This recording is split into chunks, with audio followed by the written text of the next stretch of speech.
Procrastination isn't a motivation issue, it's not a time management issue. It's a fear of rejection issue, but in very specific disguise. We've all been here, sitting with work that needs to be done, an email that has to be sent, or a hard conversation that has to be handled. And here's what I've found in coaching and, honestly, in my own life. The things we procrastinate on are rarely the unimportant ones. It's usually always the opposite. We procrastinate on the things that matter most.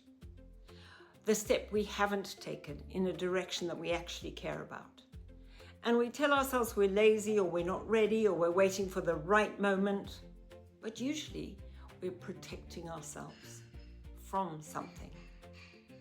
I was working with a client who was building a new direction in her career. She was talented, clear on what she wanted, and there was one action that kept appearing on her to-do list week after week after week untouched. She needed to reach out to potential clients in her field, introduce herself, and propose collaboration. She had the skills, she had the ideas, she even knew exactly who to contact. And every week something else took priority, usually pretty petty stuff.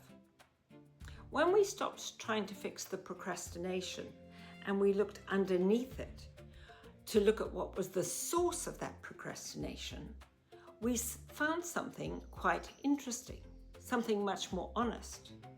She was fearful of being told no. And that avoidance wasn't laziness. It was her brain intelligence. It was her mind keeping her safe from a rejection that it had already decided was inevitable. And that makes complete sense. But it was costing her everything that she wanted. And so here's what helped. And it wasn't a motivational speech from her coach. It was specificity.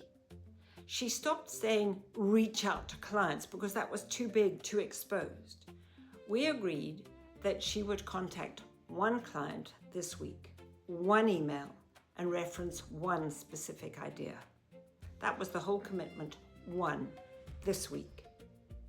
Something interesting happens when you make an action that small. The fear has less surface to attach to. You can't catastrophize one email the way you can catastrophize a whole lot of emails when you put yourself out there. And once you do the one thing, the next one's slightly less frightening, and the one after that. It's not momentum for its own sake. It's evidence that you accumulate slowly that the thing you feared wasn't as fatal as you thought it might be. So if you are stuck on something that you really care about, I invite you to think about these two questions. Firstly, what are you actually protecting yourself from when you don't do that thing you have to do?